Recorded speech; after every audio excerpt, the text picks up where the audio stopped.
वाराणसी के पुराने मोहल्ले में रहने वाले रामनाथ शुक्ला और शारदा देवी का घर मोहब्बत और अपनापन से भरा हुआ था।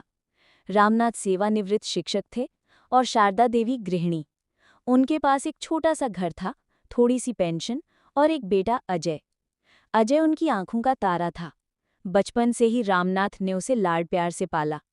एक शाम रामनाथ छत पर बैठे पुरानी डायरी लिख रहे थे, तभी शारदा पास आईं। सुनिए जी, शारदा बोली, अजय की शादी के लिए रिश्ता देखने की बात चल रही है, आप क्या सोचते हैं? रामनाथ मुस्कुराए। अब तो समय आ ही गया है शारदा। हम चाहते हैं कि हमारे बेटे की जिंदगी खुशियों से भर जाए। कुछ महीनों बाद अजय की शादी नेहा से हो गई।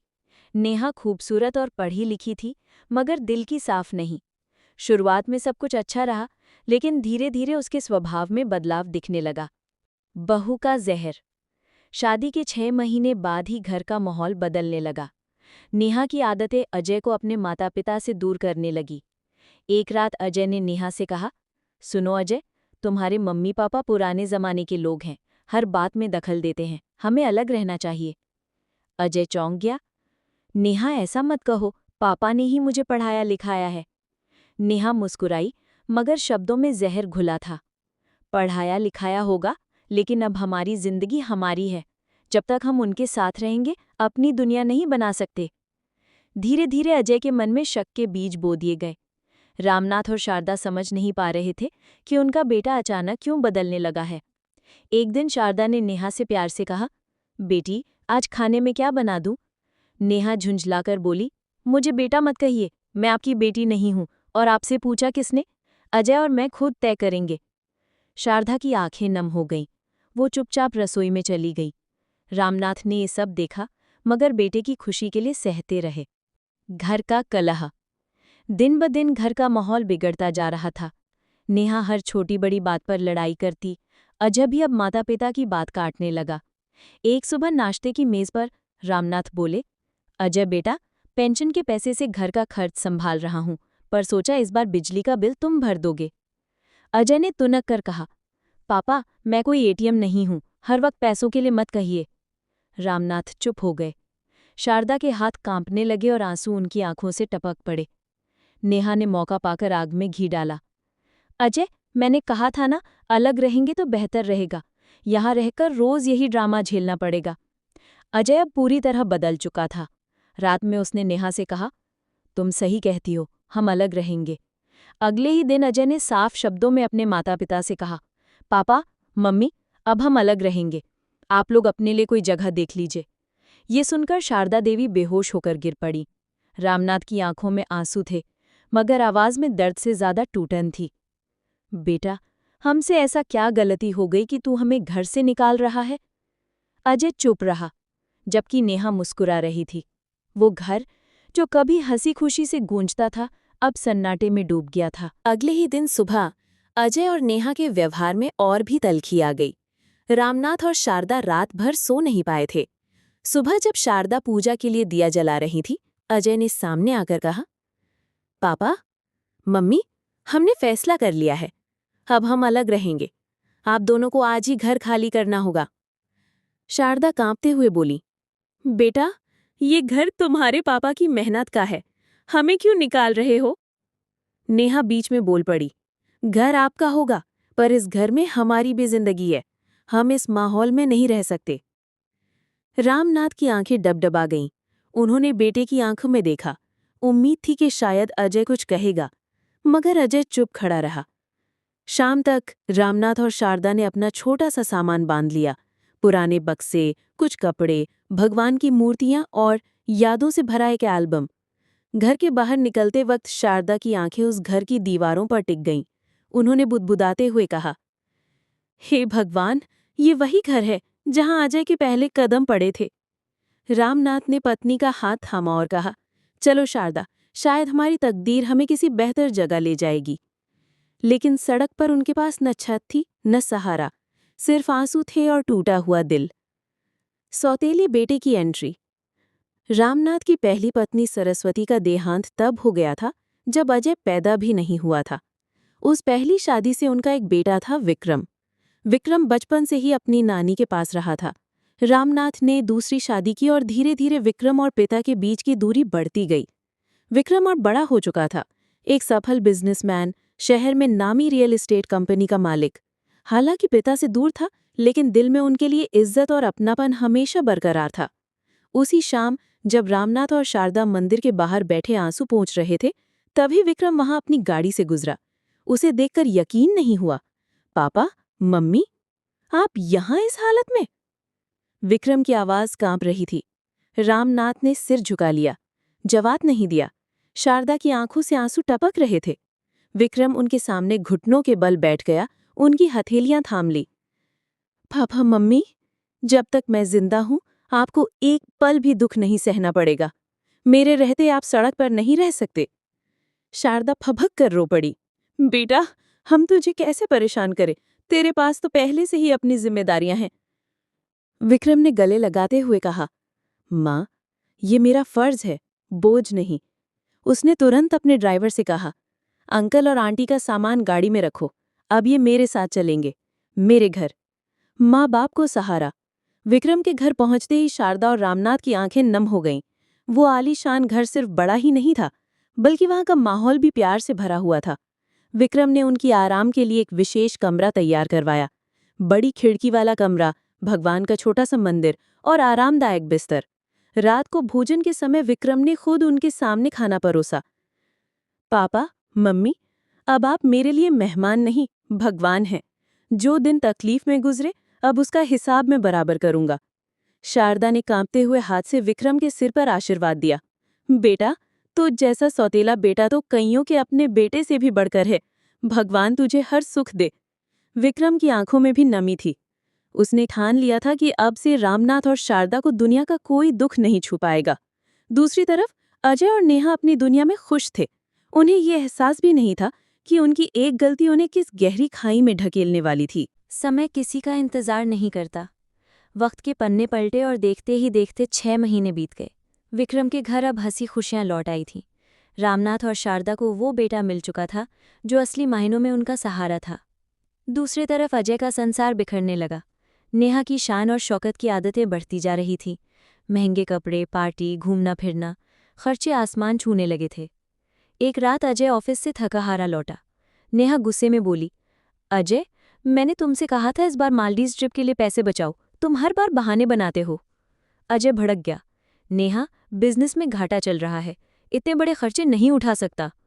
नेहा ताने मारते हुए बोली, तो क्या फायदा ऐसे बिजनेस का जो हमें हमारी लाइफस्टाइल न दे सके। दिन पर दिन अजय के कारोबार में नुकसान बढ़ता गया। बैंक के लोन, कर्ज और बाजार की मंदी ने उसे घुटनों पर खड़ा कर दिया। एक दिन बैंक से नोटिस आया, यदि बकाया राशि 30 दिनों में नहीं चुकाई गई तो आपका घर नीलाम कर दिया जाएगा। अजय की नींद उड़ गई, लेकिन असली झटका तब लगा जब नेहा ने भी उसे छोड़ दिया। अजय, मैंने तुमसे खुशहाल जिंदगी की उम्मीद की थी, लेकिन तुम तो मुझे कर्ज के दलदल में ले आए। मैं जा रही हूँ, और हाँ, अब हमारा तलाक होगा। नेहा घर छोड़कर चली गई। अजय अकेला रह गया। उसकी आंखों में पछतावे की परछाई थी। वो सोचने लगा, माँ बाप को घर से निकालकर मैंने कौन सा सुख पा लिया। आज सब कुछ खो दिया। पछतावा और मिलन। अजय की हालत बद से बदतर हो गई। वो अकेला, कर्ज में डूबा और टूटा हुआ इंसान बन चुका था। एक रात उसने शराब में डूबते हुए बुदबुदाया, काश मैंने अपने माँ बाप को घर से ना निकाला होता, शायद आज ये हालात ना होते। अगली सुबह अजय विक्रम के घर के बाहर खड़ा था। दरवाजे पर खटखटाने की हिम्मत नहीं हो रही थी। उसकी आंखों में शर्म और पश्चाताप था। तभी विक्रम दरवाज़ा खोलकर बाहर आया। अजय को देखते ही चौंक गया। अजय, तुम इस हाल में? क्या हुआ भाई? अजय की आंखों से आंसू बहने लगे। वो घुटनों के बल बैठ गया। भैया, मैंने बहुत बड़ी गलती की। माँ बाप को घर से निकालकर मैंने खुद को भी बर्बाद कर लिया। मुझे माफ़ कर दीजिए। विक्रम ने अजय को उठाया, गले लगाया और शांत स्वर में बोला, भाई, रिश्ते कभी खत्म नहीं होते। गलती इंसान से होती है, लेकिन उसे सुधारने का हक भी इंसान को ही है। आओ अंदर चलो। अंदर जाते ही अजय ने माँ बाप के पैरों पर गिरकर रोते हुए कहा, माँ, पापा, मुझे माफ़ कर दो। मैंने आपको बहुत दुख दिया। आप चाहें तो मुझे बेटा मत मानिए, लेकिन मुझे अपनी दुआओं से वंचित मत कीजिए। शारदा रोते हुए अजय को उठाया। बेटा, माँ बाप अपने बच्चों से नाराज हो सकते हैं, लेकिन नफरत कभी नहीं कर सकते। रामनाथ की आंखों से भी आंसू बह निकले। उन्होंने दोनों बेटों के सिर पर हाथ रखकर कहा, आज से हमारा परिवार फिर एक है। अब कोई हमें अलग नहीं कर सकता। परिवार का पुनर्निर्माण। विक्रम ने अजय की मदद के लिए हाथ बढ़ाया। उसने अपने बिजनेस का एक प्रोजेक्ट अजय को सौंपा और कहा, भाई, मेहनत करना सीखो। ईमानदारी से काम करोगे तो जिंदगी फिर से संभल जाएगी। अजय ने दिन रात मेहनत की और धीरे धीरे उसका आत्मविश्वास लौटने लगा। विक्रम हमेशा साथ खड़ा रहा। घर का माहौल बदल चुका था। अब सुबह पूजा की घंटी बजती, रात में सब साथ बैठकर खाना खाते और हर त्योहार पूरे परिवार के साथ मनाया जाता। शारदा की आंखों की चमक लौट आई थी। रामनाथ के चेहरे पर सुकून था। विक्रम का दिल गर्व से भर जाता, क्योंकि उसने माँ बाप को वो सम्मान दिलाया जो उन्हें हमेशा मिलना चाहिए था। अजय भी अब हर कदम पर माता पिता का आदर करता। वो अक्सर कहता, भैया आप न होते तो शायद मैं आज सड़क पर भीख मांग रहा होता। आपने हमें फिर से जीने की वजह दी है। विक्रम मुस्कुराता और कहता, अजय, हम भाई हैं, रिश्तों में हिसाब नहीं होता। समय का पहिया धीरे धीरे घूमता गया। घर, जो कभी टूट चुका था, अब फिर से हंसी खुशियों से गूंजने लगा। जहां कभी ताने, झगड़े और आंसू थे, वहां अब प्यार, सम्मान और अपनापन था। विक्रम की मसीहा जैसी भूमिका। विक्रम ने सिर्फ माँ बाप को सहारा नहीं दिया, बल्कि पूरे परिवार को जोड़ने का काम किया। वो न कभी गुस्सा हुआ, न शिकायत की, न ही सौतेले रिश्ते को दीवार बनने दिया। उसने सबको ये एहसास दिलाया कि रिश्तों का खून से नहीं, दिल से नाता होता है। एक रात सब लोग छत पर बैठे थे। चांदनी रात थी, हल्की ठंडी हवा चल रही थी। रामनाथ बोले, विक्रम बेटा, तूने जो किया है उसका कर्ज हम कभी नहीं चुका सकते।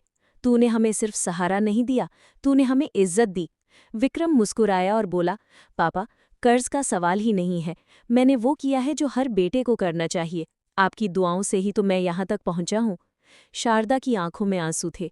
उन्होंने विक्रम के सिर पर हाथ रखा और कहा, बेटा, भगवान तुझे हर जन्म में हमारे जीवन में भेजे। तूने हमें वो सुख दिया है जो हमने सपने में भी नहीं सोचा था। अजय, जो एक समय अपनी गलती से परिवार तोड़ चुका था, अब बहुत बदल चुका था। वो अब विक्रम को सिर्फ भाई ही नहीं, बल्कि अपना मार्गदर्शक मानता था। वो अक्सर कहता, भैया, अगर आप न होते तो शायद मेरी जिंदगी खत्म हो चुकी होती। आपने सिर्फ माँ बाप ही नहीं, मुझे भी संभाल लिया। विक्रम ने अजय के कंधे पर हाथ रखकर कहा, अजय भाई, भाई भाई में न कोई बड़ा न छोटा, हम सब मिलकर ही परिवार होते हैं। आज से हम सब एक दूसरे का सहारा है। माँ बाप का सपना पूरा हुआ। कुछ महीनों बाद विक्रम ने एक बड़ा फैसला लिया। उसने उसी पुराने घर की मरम्मत करवाई जहां से माँ बाप को निकाला गया था।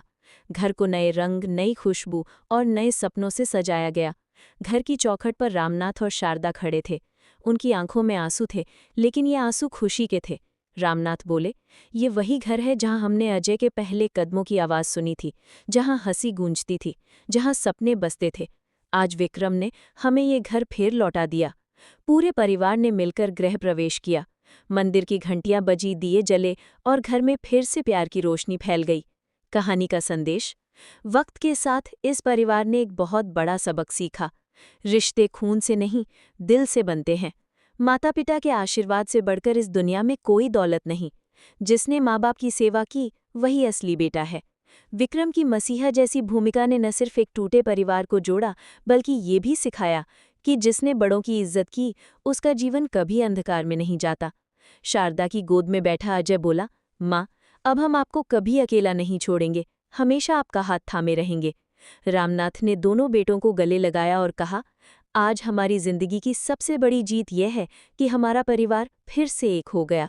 अब कोई हमें अलग नहीं कर सकता। छत पर तारे चमक रहे थे, घर में दिए जगमगा रहे थे और चारों तरफ सुकून, प्यार और अपनापन की महक फैल चुकी थी।